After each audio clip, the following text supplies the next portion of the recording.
Hello and welcome to the show. And today I'm honored to have our special guest, Florence Iwegbue. Welcome to the show. Thank you. Well done pronouncing my last name. Yes, okay. Okay. So let's get started by having you tell the audience about yourself. Okay, so I'm a mom of three. I have two daughters that live in New York City and a son that lives with us here in London. And I, myself, and my husband was a physician, and I was a lawyer. And at the age of three, our son was diagnosed with autism. And in that diagnosis, he earned about 13 people, health practitioners in his health team. Everything from, because he was diagnosed with autism and epilepsy, he had a neurologist, a developmental pediatrician, he had an OT, PT, which is physical therapist, speech therapist, and a long list of other therapists. So it was very stressful managing our son's care and dealing with all his symptoms. My husband, as a gift, he's kind of brilliant, went out and built a tool for me that would allow me to me and all the members of my son's health team to communicate with each other. So that after they had seen him, they could write their observations, any kind of outcomes, and they would share it amongst each other. And what we were finding was that it was improving the quality of care he was getting. However, I need to backtrack a little bit because before 3 years, or let me say 5 years before our son was diagnosed with autism, I lost my mother at the age of 58 to epilepsy. She got epilepsy when she was only 48 years old. And so when my son was diagnosed with epilepsy and had his first seizure, it was a shock to my system, mostly because at 58, I had to switch off my mom's life support machine. She was a nurse. She was a midwife. And she had finished work and had a seizure in the snow. Nobody discovered it or saw it. She went into brain death, and I flew in and switched off her life support machine. So that trauma stayed with me. So when my son was diagnosed with autism, I quit my job. I quit my career. I was going to get to the bottom of it because I was not willing to bury another family member. And in doing that, I had a few questions. One of the biggest questions, because for me, the epilepsy was more urgent than the autism. The autism had behavioral issues, but we were handling it with therapists. The epilepsy, however, was the misnomer. We had no idea what was going on there. I went over the fact that my mom had epilepsy not as a child, not even as an adult, but as an older adult, a middle-aged woman at 48. Why is this African woman who emigrated from Nigeria to England to work as a nurse getting epilepsy at a later stage in life? Why is it that her children did not get epilepsy? And thirdly, why is it that her grandchild got epilepsy but got it as a child? What was the connection that I was missing? And that's when I ran into the world of epigenetics. I ran into the world of the fact that we are all born with genes, and based on the lifestyle we choose, those genes can switch on and switch off. So with that knowledge, I set out to find out, how can I switch off the bad genes that were causing all these problems for my son?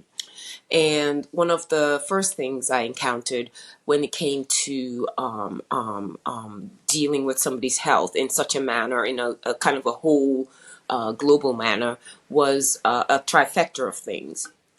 The way you eat, the way you live, the way you handle stress. And so what I set out to do was to change our son's diet. The diet had to be cleaned out. So everything that was processed, packaged, with ingredients, with additives, was thrown out. So no cereal. As I started to read, I determined that we did a gene test on him, of course. Gene test on him, did a gene test on everybody in the family. And of course, we determined that we were sub-Saharan African, 99.9%. In saying that, the question arose, if you're sub-Saharan African, what should you be eating? How should you be living? And being a sub-Saharan African, I realized that basically the way my mom was living the later part of her life, having emigrated as an adult was pretty much the way that I was living and the way that our son was living. So I needed to reel that back. And in doing that, I discovered that as a sub-Saharan African, I should not be eating shallow carbohydrates. Shallow carbohydrates for me would be things like white potatoes and wheat. I should not be eating dairy because most sub-Saharan Africans don't actually have the digestive enzymes to handle dairy after the age of 2 when most breastfeeding ends. So I pulled that. And when it came to sugar, we needed complex, deep-rooted sugars. So deep-rooted sugar for a sub-Saharan African like myself would be cassava, yams that grow further deeper in the ground. And obviously with cassava and yams, you can have all kinds of variations of it. So my son was obsessed with mac and cheese. So that was the first thing I pulled from his diet. So, what I determined ultimately was that this was a heritage diet that I was feeding my son. And the most popular heritage diet that most people have heard about is the Mediterranean diet. Now, I'm not Mediterranean, so I shouldn't be eating a Mediterranean diet, and neither should people who look like me. So in cleaning up that, I delved deeper and researched and found out that even the oils that we feed, so a lot of the plant oils that are used in Western society, like canola and even sunflower, were not conducive to the African body. So oils that we tend to do well with are fish oils, avocado oils, um, even olive oils we can handle. And so I started introducing those oils and fats. So when I even embarked upon a ketogenic diet for my son, the variation of it was very much heavily based on, sub-Saharan African foods, Nigerian foods, more closer to the region where I am from, and those kinds of carbohydrates. And then the most important parts were the vegetables. So for us as Africans, sub-Saharan Africans, we tend to do better with deep green vegetables. So a lettuce, for instance, will do nothing for my body. Kale, on the other hand, will provide more nourishment for me. So we started, again, a farm-to-table diet. Now, all these things I'm saying seem to have names, but the reality is that if I were in Nigeria, none of it would have a fancy name. It's because in the West, we've detracted a lot from the way our ancestors ate. So now when we have to revert back to the way our ancestors lived, we start to give it fancy names. So I did a farm to table diet. So where I'm from in Nigeria, nobody would call it a farm to table diet. They'd just say it's food. But for me, yes, so for me, I was having food, vegetables and meats delivered to the house. So we don't eat a lot of meat. Only because of the region of Nigeria that I'm from. We eat fish, we eat oily fish. A lot of our vitamin A comes from palm oil and oily fish. Our vitamin A has a double purpose for my sub-Saharan body and ultimately for my sons, in the sense that I found this out, it tends to quell a lot of depressive moods for us. So the fish oil serves almost like an antidepressant for the sub-Saharan body. So that was the first thing. The next thing was movement. I started determining through my son that movement was helping him sleep better and do better. So I increased the level of movement that he had. Mind you, I'm saying all of this stuff. I did a lot of this for my son, but I was slow to do it for myself and the rest of my family. And when I started incorporating it into the whole family, only because I was stressed and I couldn't be cooking separately for him and separately for them, I started to also see those improvements in the chronic issues that we as people tend to ignore. People living, so for me, from the age of 6 months, I was living with asthma, same as my daughter.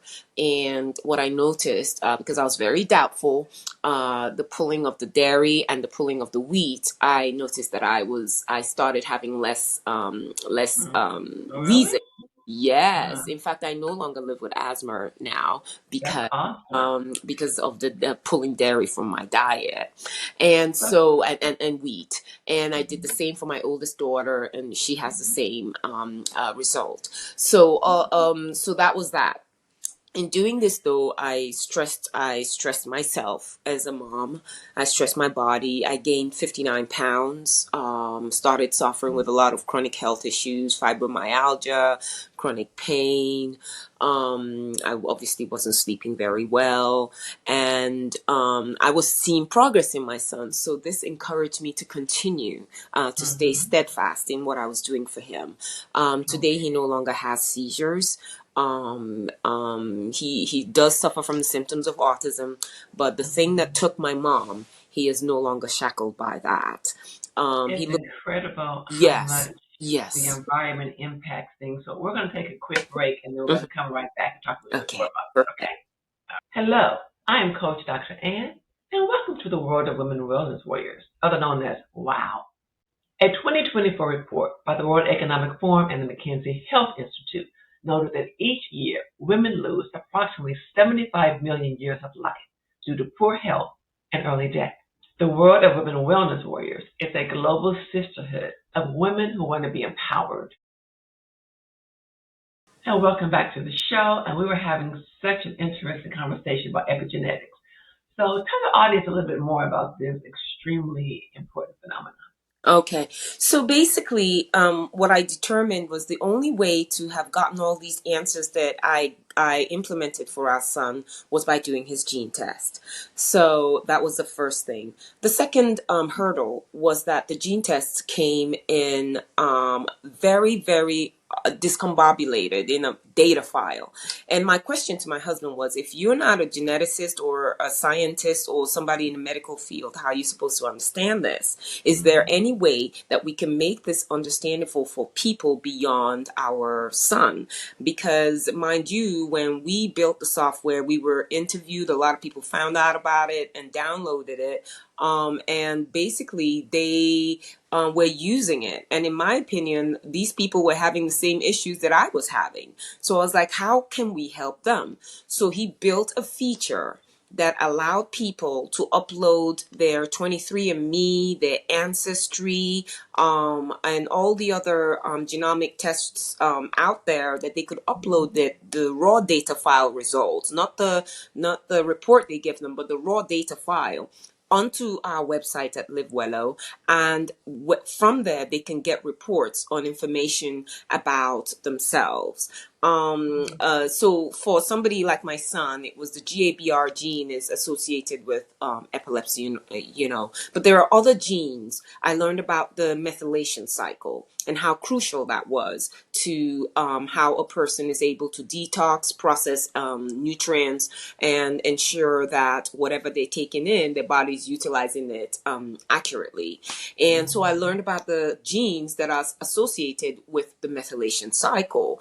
And so we built a methylation cycle report for people. So we have integrative medicine doctors who are able to take that information that comes from our website and help their patients. And then we went ahead and this was only 2 years ago, and built a feature that was much more user friendly. Because with everything that I'm saying, I really don't think the world of genetics is that easy for the average person to It's process. not. So we built something called Gene Chat, so GENE chat, and this allows people who have uploaded their genetic test results, or who have done genetic tests with us, because you can do a test with us at Livewello as well.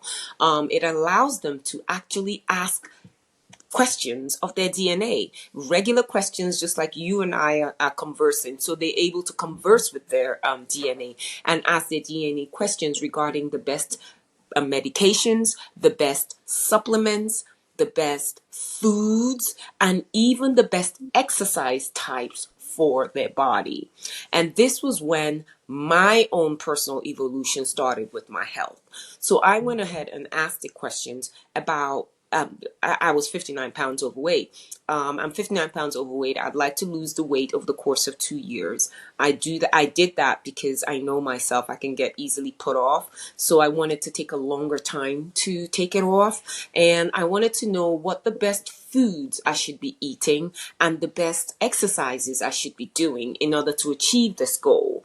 I told and now you can do this on my software. Even when you build your profile. So my profile includes information about the fact that I don't eat dairy, I don't eat wheat, I don't like sushi, so it won't suggest sushi or any kind of all those kinds of foods. And I want to stick strictly to sub-Saharan diet, at least 80%. So I instructed it in on Gene Chat when I asked that question. I said, here's my profile, taking my profile and my genetic test results. What is the best foods I should be eating in order to achieve this weight loss, and also in order to target issues with perimenopause and to target issues regarding exercise and getting fitter and building muscle, because now I'm in menopause, and I really have to start thinking of my own longevity, because I decided that my goal for turning 50 was that I wanted to live to 100. Mostly because I wanted to be here for my son. And so, I put longevity into the software as one of my life goals, and he built it for me. And I also started having issues with sleep as I started. So one of the supplements that the software recommended for me to take was quercetin. And apparently it's supposed to be good for longevity, but it's also supposed to be good for seasonal allergies, which is a problem that I have. But what I found out was when I started taking it, I wasn't sleeping very well. So I went back to the software to say that I take quercetin in the evenings, and I've noticed that since I started it, I don't sleep well. Why is that? And Gene Chat responded by telling me that quercetin has the ability to affect circadian rhythm and sleep, and that I should consider taking it in the morning as opposed to at night. And that was all I did, and my sleep came back. So another thing that a lot of people don't realize, a lot of people that take medications don't realize, is that they're suffering with a lot of side effects, and that the thing with the gene check test is that when you do a gene test, it's able to tell you your liver performance. So it's able to tell you what medications work best for you specifically based on how your liver performs. So if you had a sister who had, the same cholesterol or heart problems or any other problems as you, the dosage and the type of medication you take for that condition, even though they're the same, may be different from you and your sister. And And that is what is this? I'm sorry, it. what is this website? You Oh, mentioned it, but it's can you spell the website out? yeah, it's livewello.com. So it's like live well with an O at the end. So it's Oh, okay. That LIVEEWELL sounds dot com. that Yes. that sounds extremely interesting, and we're going to have all the information in the description Yes. to this podcast. But I do want to save some time so we can talk about this Health Unity Award you told me about. Okay. So we won a Health Unity Award at Stanford University last year. And basically what happened was that we have always been haunted by this issue that we feel like genetics needs to be something at everybody's fingertips. It shouldn't be scary. It should be easily accessible by way of information. So we built Gene Chat as a way for people to interact with their DNA. So ask it questions. In fact, ask it questions and tell it how you want it to answer. So for me, when I ask a question, I always write at the bottom, please respond at a sixth grade level, because if it's a science question, I am not a trained scientist. My husband is the physician that built the software. I like things broken down to me at a very, very simplified way. So I would ask it to do that.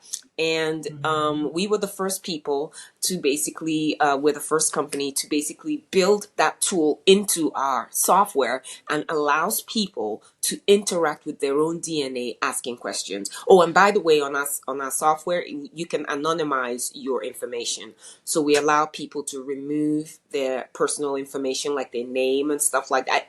any identifying information, just so that they feel like they're doing, this is private, and we don't sell people's data or anything like that. So so that's something I want to make sure people know.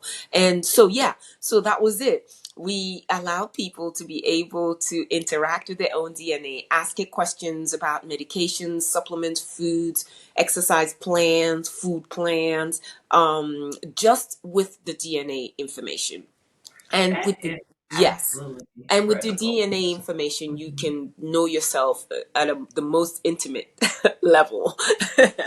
I'm going to go to the website. That sounds awesome. Yeah. And you have really given a lot of great information. I want to thank Yeah. you so much for being on today. Yes. And certainly look in the description to this video to learn more about Florence and also just to get the links to the site. Yes. Okay. And All so right. my Well, email, just in case people have a question, certainly. is support@livewello.com. And if you have any issues when you get to the website, you feel overwhelmed, just email me and just ask me what do I need to do? This is my goal, and I will, direct you Right. to where you need to go. Yes. And we'll put that email in the description as well so they can reach out Yes. to Yes. you. All Yes. right. Yes. Well, thank you so much. It's been such a Yes. pleasure getting to It know was you. so nice to meet you, Dr. Hester. Okay. So awesome. You have a great day. You too. Thank you. Bye bye.